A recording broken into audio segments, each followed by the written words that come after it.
Dans l'épisode de Demain nous appartient du mardi 5 avril, Raphaël, Jennifer Lorey et Stanislas, Yannick Laurent, ont une nouvelle fois passé la nuit ensemble.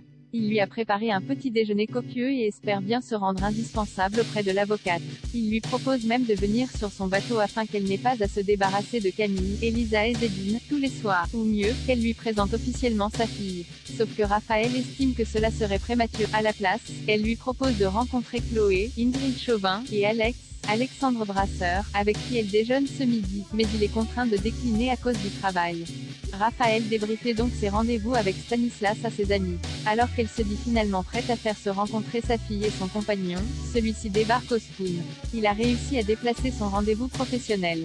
L'entente est telle qu'il propose au couple de se joindre à eux le lendemain pour une balade en mer. Alex et Chloé sont conquis. Mais une fois le repas terminé et alors qu'ils ne se retrouvent plus que tous les deux, la proviseure du lycée peine à cacher à Alex sa moue dubitative.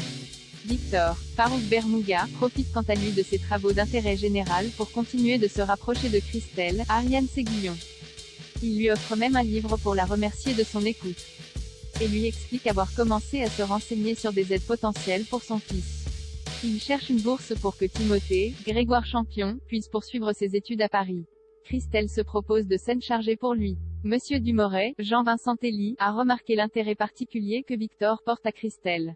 Il est convaincu que ce dernier est tombé sous son charme mais il se méprend.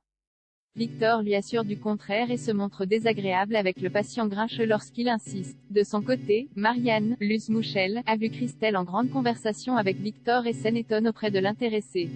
Elle lui explique donc la cause de leur proximité, ce qui n'a tenu pas les doutes de Marianne sur les intentions de l'homme d'affaires.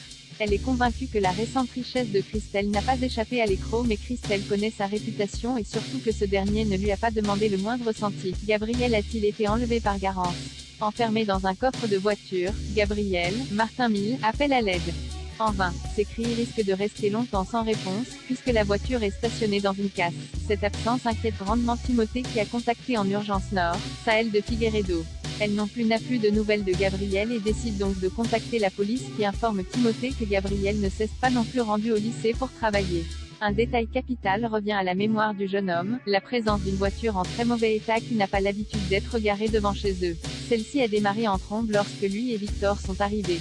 S'il n'a pas vu le conducteur, Timothée a tout de même retenu la plaque d'immatriculation. Le téléphone de Gabriel a été retrouvé dans une poubelle en bas de chez lui et un écouteur près d'une voiture. Les policiers en déduisent donc qu'il s'en est débarrassé. Et il n'a pas utilisé sa carte bancaire depuis la veille. Karim, Sami Garbi, a quant à lui appris que le véhicule accidenté en question a été volé le jour de la disparition de Gabriel. Il le soupçonne donc d'avoir pris la fuite après avoir tué Romain, Enzo Bianciotto, et Alizé Melville, Fanny River, et que Hector Langevin pourrait être son complice. Néanmoins, Nordine, Youssef Agal, émet l'hypothèse de l'enlèvement. Nord et Charlie, Clémence Lassalas, estiment que Gabriel n'a pas disparu de son plein gré. Les deux jeunes femmes émettent toutes les hypothèses possibles mais la plus probable, selon elles, est que Garance est derrière tout ça. D'autant qu'elle est la dernière personne à l'avoir vu avant sa disparition. Celle-ci débarque au Spoon après avoir reçu un appel des enquêteurs mais elle comprend que Nord et Charlie la soupçonnent et quittent donc l'île. Le signalement de la voiture n'a rien donné mais Adrien Robe, a du nouveau. Il a retrouvé des traces d'un agent anesthésique très puissant sur les écouteurs de Gabriel. Cela ne fait plus aucun doute, il a été kidnappé. Ils doivent donc à tout prix retrouver ladite voiture, mais le temps leur est compté. La voiture dans laquelle Gabriel est enfermé est en train d'être broyée. Le surveillant va-t-il mourir ou vont-ils réussir à le sauver à temps? Affaire à suivre dans Demain nous appartient. Loading Widget.